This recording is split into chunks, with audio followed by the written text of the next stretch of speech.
గుర్తుపెట్టుకోండి, వేదములో కానీ భగవద్గీతలో కానీ పరమాత్మ ఎక్కడా చెప్పలే టెంకాయలు కొట్టండి, నిమ్మకాయలు పోయండి, ఆకులు పెట్టండి, ఒక పెళ్ళి పెట్టండి, ఇవన్నీ ఎక్కడ చెప్పలే.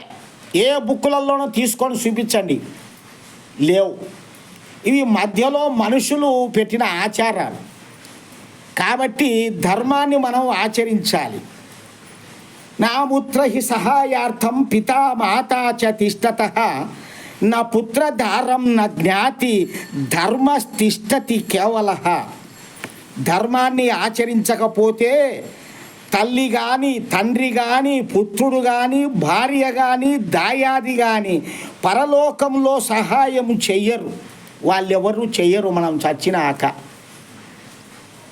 కానీ ఒక్క ధర్మం మాత్రమే సహాయం చేస్తుంది. ఆ ధర్మాన్ని మనం ఆచరించినప్పుడే కదా ఆ ధర్మం మనకు సహాయం చేస్తుంది. ధర్మాన్ని ఆచరించకపోతే ధర్మం ఎట్లా సహాయం చేస్తుంది?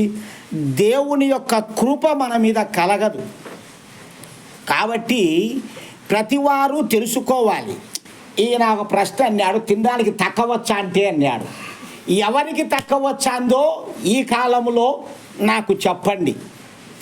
మాట్లాడకూడదు, మనస్సు ఉండాలి. భగవదార్పితం అంటే మనస్సు ఉండాలి, అంతేకాని తక్కువ వచ్చేది కాదు. ఒక సినిమాలో వేమన్న సినిమాలో అతనికి ఊళ్ళో అందరూ పంచభక్ష పరమాన్నాలన్నీ తీసుకొని వస్తారు. మాద్దిని స్వామి మాద్దింతే మాకు పుణ్యం వచ్చాది, మాద్దింతే మాకు పుణ్యం వచ్చాది అని.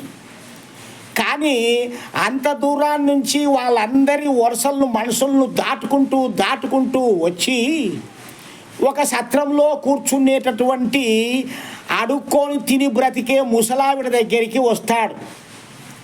అమ్మా, నాకు ఆకలి వేస్తూ ఉంది, నాకు కాసింత అన్నం పెడతావా అంటాడు. అదేమిటి స్వామి, నేను మీలాంటి వాళ్లకు నేను కూడా దానం చేసేంత భాగ్యము కలిగించినావు నాకు. ఇంతటి భాగ్యము కలిగించిన మీకు అన్నం లేదంటానా అని ఆమె జోల్లో అన్నమే పెడతాది. అంటే ఆమె లేకపోయి అడకచ్చుకునేది కదా. ఎందుకు పెట్టింది? అక్కడ మనస్సు ముఖ్యం. నాకు లేదు, తక్కువ వచ్చాంది, నేను పెట్టను అని కాదు. ఎందుకు తక్కువ వస్తుంది? ఎవరికీ తక్కువ రాదు.